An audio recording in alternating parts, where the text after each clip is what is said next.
नमस्कार बच्चों, आज हम माखनलाल चतुर्वेदी द्वारा रचित कैदी और कोकिला कविता करेंगे।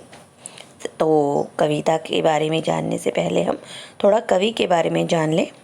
माखनलाल चतुर्वेदी का जन्म मध्य प्रदेश के होशंगाबाद जिले के बाबई गांव में सन 1889 में हुआ। मात्र 16 वर्ष की अवस्था में ही वे शिक्षक बने। बाद में अध्यापन कार्य छोड़कर उन्होंने प्रभा पत्रिका का संपादन शुरू किया। वे देशभक्त कवि एवं प्रखर पत्रकार थे। उन्होंने कर्मवीर और प्रताप का भी संपादन किया। सन 1968 में उनका देहांत हो गया। हिमकिरीटनी, साहित्य देवता, हिमतरंगिनी, वेणुलो, गूंदे धरा उनकी प्रमुख कृतियां हैं। उन्हें पद्म भूषण एवं साहित्य अकादमी पुरस्कार से सम्मानित किया गया है। माखनलाल चतुर्वेदी की रचनाएं राष्ट्रीय भावना से युक्त हैं। उनमें स्वतंत्रता की चेतना के साथ देश के लिए त्याग और बलिदान की भावना मिलती है, इसलिए उन्हें एक भारतीय आत्मा कहा जाता है। इस उपनाम से उन्होंने कविताएं भी लिखी हैं। वे एक कवि कार्यकर्ता थे और स्वाधीनता आंदोलन के दौरान कई बार जेल गए। उन्होंने भक्ति, प्रेम और प्रकृति संबंधी कविताएं भी लिखी हैं। चतुर्वेदी जी की कविता में शिल्प की तुलना में भाव को अधिक महत्व देते थे। उन्होंने परंपरागत छंदबद्ध रचना के अनुकूल शब्दों का भी प्रयोग किया है। पाठ का सार: ब्रितानी उपनिवेशवाद, यानी कि जिस समय जो भारत है वो अंग्रेजों का गुलाम था, कि शोषण तंत्र का बारीक विश्लेषण करती कैदी और कोकिला कविता बहुत लोकप्रिय रही है। यह कविता भारतीय स्वाधीनता सेनानियों के साथ जेल में किए गए दुर्व्यवहारों और यातनाओं का मार्मिक साक्ष्य प्रस्तुत करती है। कवि जेल में एकाकी और उदास है। कोकिल से अपने मन का दुख, असंतोष और ब्रितानी शासन के प्रति अपने आक्रोश को व्यक्त करते हुए वह कहता है कि यह समय मधुर गीत गाने का नहीं बल्कि मुक्ति का गीत सुनाने का है। कवि को लगता है कि कोयल भी पूरे देश को एक कारागार के रूप में देखने लगी है, इसलिए अर्धरात्रि में चीख उठी है। अब हम कविता का सरलार्थ देखते हैं। क्या गाती हो, क्यों रह रह जाती हो, कोकिल बोलो तो क्या लाती हो, संदेशा किसका है, कोकिल बोलो तो। यहाँ कवि है जो वह जेल में, कारागार में बंद है, क्योंकि स्वतंत्रता आंदोलन में भाग लेने के कारण उसे जेल में बंद कर दिया गया था। तो उस समय जब कोयल बोलती है तो कोयल से कवि का जो है प्रश्न है कि तुम क्या गा रही हो, क्यों रह रह जाती हो, क्यों तुम इतनी रह जाना उदास हो रही हो, कोकिल बोलो तो क्या लाती हो, संदेशा किसका है, कोकिल बोलो तो। हे कोयल, तुम किसका संदेशा लेकर आई हो, बोलो तो। अब कवि है जो अपनी व्यथा बताता है कि वह किस तरह से जेल में जीवन बिता रहा है। ऊंची काली दीवारों के घेरे में, डाकू चोरों बटमारों के डेरे में, जीने को देते नहीं पेट भर खाना, मरने भी देते नहीं तड़प रह जाना। कवि कहता है कि ऊंची ऊंची काली दीवारों के घेरे में वह जेल में बंद है। वहाँ डाकू हैं, चोर हैं, बटमार, जेब कतरे भी वहाँ पर डेरा लगाए हुए हैं। जीने को देते नहीं पेट भर खाना, पेट भर कर वहाँ पर खाना भी नहीं मिलता है और मरने भी नहीं देते हैं। बार बार उन्हें तड़पाया जा रहा है। जीवन पर अब दिन रात कड़ा पहरा है। शासन है या तम का प्रभाव है। जीवन पर रात दिन कड़ा पहरा, रात दिन वे अंग्रेजी शासन की जो बेड़ियां हैं, जो उनकी जेल है, उनमें बंद हैं। तो यह एक शासन, यह राज्य नहीं बल्कि तम का अर्थ होता है अंधकार का गहरा प्रभाव है। हिमकर निशा कर चला रात भी काली, इस रात समय काली में जगी आली क्यों। तो कवि कहता है कि हिमकर है, चंद्रमा है, वह भी निराश होकर चला जाता है और रात भी काली है, क्योंकि जो जेल है उसकी काल कोठरी तक जो चंद्रमा की रोशनी है वह नहीं पहुंचती। तो कहते हैं कि इस कालीमा में रात में तू काली रंग की जो आली का अर्थ होता है सखी, तू भी क्यों जाग रही है, क्यों हुक पड़ी, क्यों तू दुख भरी आवाज़ में चीख रही है, वेदना बोझ वाली सी, लगता है कि तुझे बहुत दुख है, कोकिल बोलो तो, कोकिल बोलो तुम्हारा क्या लुट गया है। मृदुल वैभव की रखवाली सी, कवि कहता है कि अब तक जहाँ तक मैं जानता था तुम तो केवल कोमल जो ऐश्वर्य भाव है उसी की रखवाली थी, उसी के अनुसार तुम कूकती थी। कोकिल बोलो तो, कोकिल बोलो क्या हुई बावली, क्या तुम आज रात को पागल हो गई हो, अर्धरात्रि को चीखी जो आधी रात में चीख रही हो, कोकिल बोलो तो, कोयल बोलो किस दावानल की ज्वालाएं हैं दिखी, कोकिल बोलो तो। दावानल का अर्थ होता है जंगल की आग, तुमने किस जंगल की आग को देख लिया है, कोयल बोलो तो। क्या देख न सकती जंजीरों का गहना, कवि कहता है कि हे कोयल, क्या तुम्हें मेरी जंजीरों का जो मैंने ये गहना पहना हुआ है तुम्हें दिखाई नहीं दे रहा? हथकड़ियाँ क्यों? ये हथकड़ियाँ हैं जो ये गहना है जो कि ब्रिटिश राज ने हमें पहना दिया है, जिसमें हमें रात दिन जकड़े रहना पड़ता है। यह ब्रिटिश राज का गहना और यह अंग्रेजों द्वारा दिया गया उपहार है।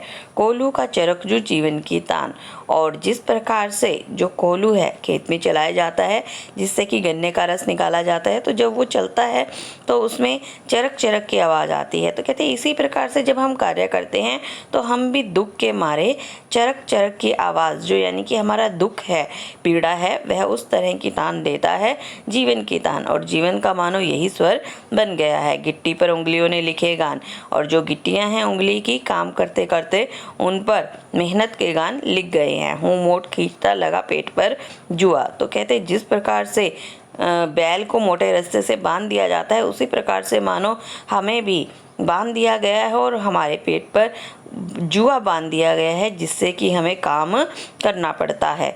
खाली करता हूँ ब्रिटिश अक्कड़ का कुआं, परंतु मैं फिर भी थकता नहीं हूँ।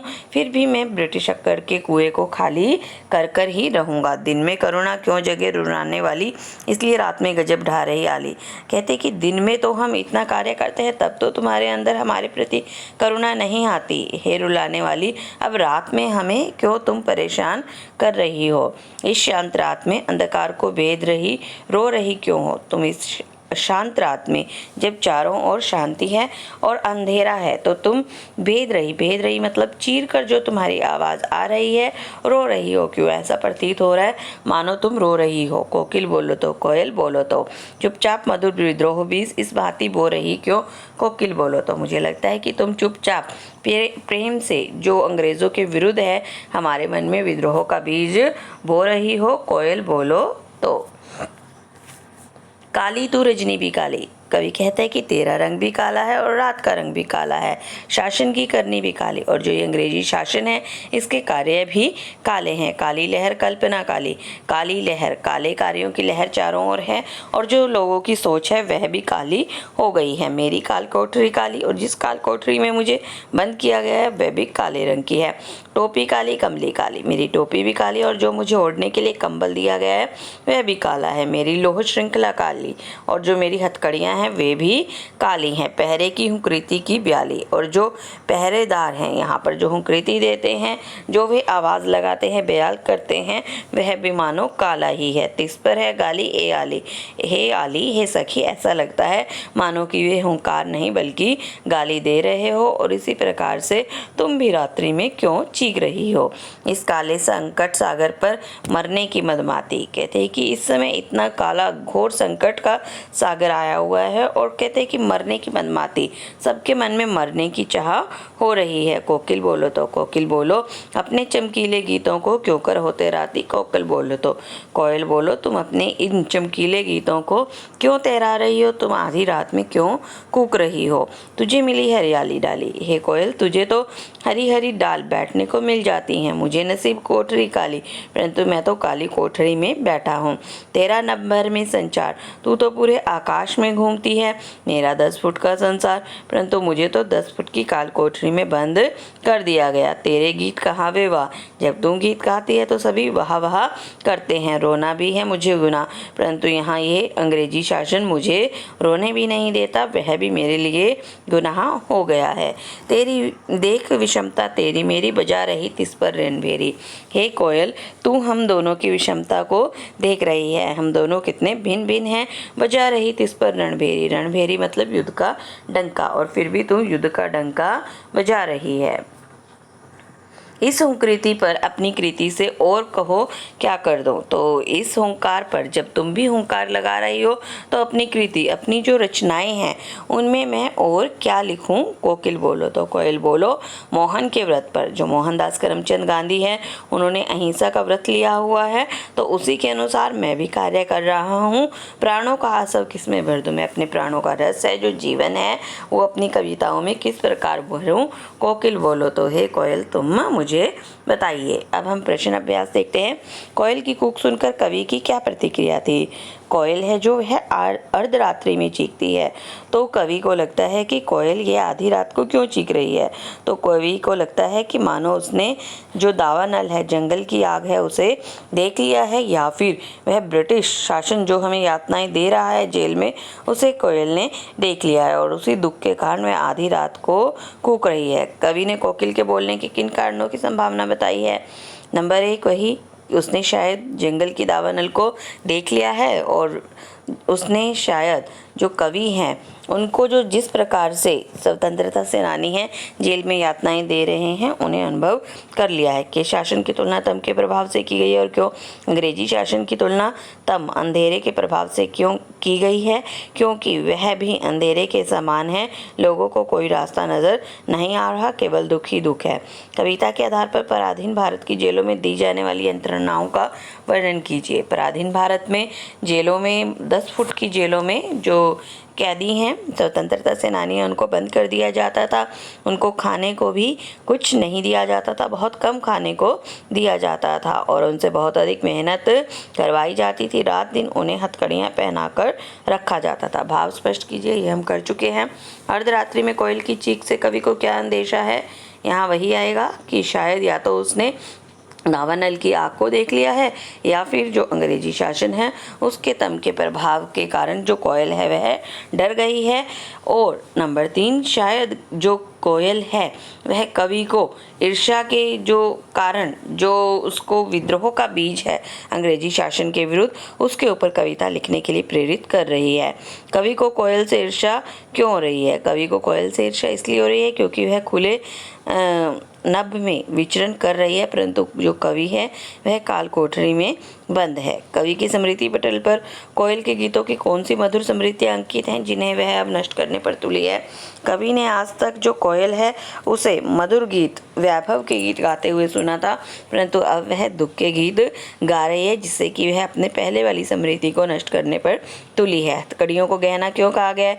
जिस प्रकार से एक स्त्री रात दिन अपने हाथों में कंगन डाल के रखती है, उसी प्रकार से जो कवि है उन्हें रात दिन हथकड़ियाँ पहनकर रहना पड़ता है, इसीलिए उन्हें उसने गहना कहा है। काली तू है आली, इन पंक्तियों में काली शब्द की आवृत्ति से उत्पन्न चमत्कार का विवेचन कीजिए। जब बार बार काली शब्द का प्रयोग किया गया है तो इससे स्वर मैत्री, इससे पुनरुक्ति, प्रकाश अलंकार का इसमें प्रयोग किया गया है और बार बार एक ही शब्द प्रयोग करने से भाषा में चमत्कार भी उत्पन्न हुआ है। धन्यवाद।